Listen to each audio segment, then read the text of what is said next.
Welcome to Valsala's kitchen. ഇന്ന് ഉണ്ടാക്കാൻ പോകുന്നത് ഒരു നാടൻ പലഹാരമാണ്. കലത്തപ്പമാണ് ഉണ്ടാക്കാൻ പോകുന്നത്. അത് സാധാരണ കൂടുതൽ കാണാറുള്ളത് കോഴിക്കോട്, കണ്ണൂർ ആ ഭാഗങ്ങളിലാണ്.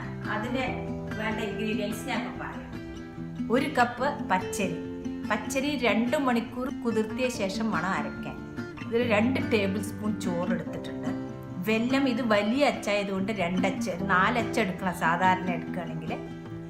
തേങ്ങ ഉടച്ച 1 മുറിയുടെ 1/4 ഭാഗമാണ് ഞാൻ എടുത്തിരിക്കുന്നത്. തേങ്ങ ഇഷ്ടംമാതിരി ചേർക്കാം, കുറച്ച് കൂടുതൽ ചേർക്കേണ്ടവർക്ക് ചേർക്കാം. 5 ചെറിയ ഉള്ളി എടുത്ത് വെച്ചിട്ട് ഇത് ചെറുതായി മുറിക്കണം. കുറച്ച് ഏലക്കപ്പൊടി, ഒരു പിഞ്ച് സോഡ. ഇതാണ് ഇതിന് വേണ്ട ഇൻഗ്രീഡിയൻസ്. വെല്ലം ഒരു 1/4 ഗ്ലാസ് വെള്ളം ഒഴിച്ചിട്ട് അലിയാൻ വെച്ചിട്ടുണ്ട്. ഇത് അലിഞ്ഞ് വരുമ്പോഴേക്കും നമുക്ക് മാവിനുള്ളത് അരച്ചെടുക്കാം. 2 മണിക്കൂർ കുതിർത്തി വെച്ച് അരിയണത്. അത് മിക്സിയിൽ ഇട്ടിട്ട് അരയ്ക്കാം. അരി, ചോറ്, കുറച്ച് വെള്ളവും ചേർത്ത് അരയ്ക്കാം.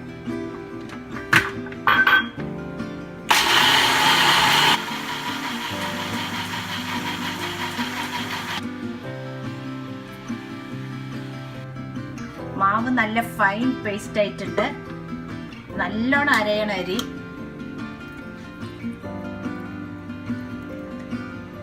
വെല്ലം ഇതിലരിച്ചിട്ട് ഒഴിക്കുക. ചൂടോടെ ഒഴിക്കണം. കല്ലുണ്ടെങ്കിൽ അരിച്ച വെല്ലം ചൂടോടെ എന്നിട്ട് ഇളക്കി കൊടുക്കുക നല്ലോണം. ഇതിലേക്ക് ഏലക്കായ,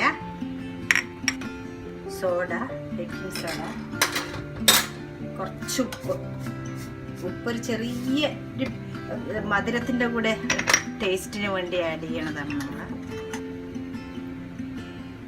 നല്ലോണം ഇളക്കി കൊടുക്കാം. ഇതാണ് മാവിൻ്റെ കൺസിസ്റ്റൻസി.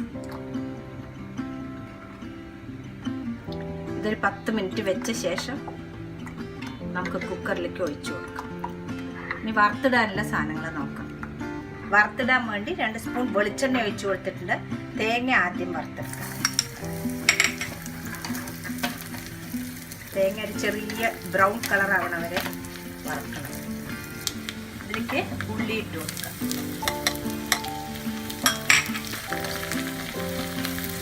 ബ്രൗൺ കളർ ആവട്ടെ. 2 മിനിറ്റ്. Brown colour ആവാറായി. വറുത്തത് മാവിലേക്ക് കൊട്ടിക്കൊടുക്കാം. മാവിലേക്ക് വറുത്തത് കൊട്ടി കൊടുക്കുക. നല്ലോണം ഇളക്കുക.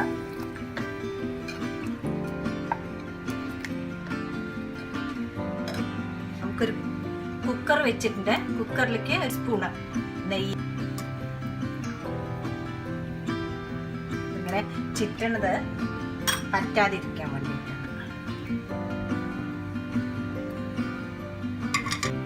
പകുതി മാവ് ഒഴിച്ചു കൊടുക്കാം. ഇതിപ്പോൾ ഹൈ ഫ്ലെയിമിലാണ് വെച്ചിരിക്കുന്നത്. 2 അപ്പമായിട്ട് എടുക്കാം.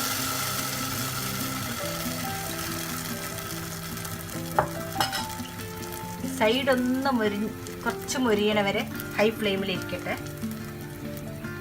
ഇത് നമുക്ക് അടച്ചു കൊടുക്കാം.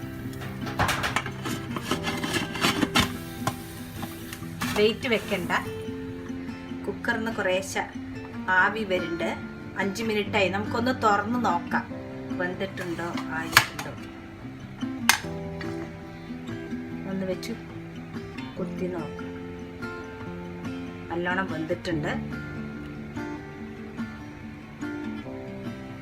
ഇതൊന്ന് ആറിയ ശേഷം നമുക്ക് പ്ലേറ്റിലേക്ക് ഒഴിക്കാം. കലത്തപ്പം റെഡി ആയിട്ടുണ്ട്.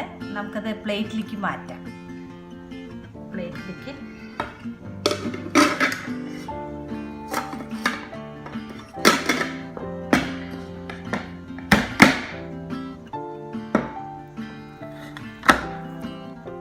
നല്ല സോഫ്റ്റായി വന്നിട്ടുണ്ട്.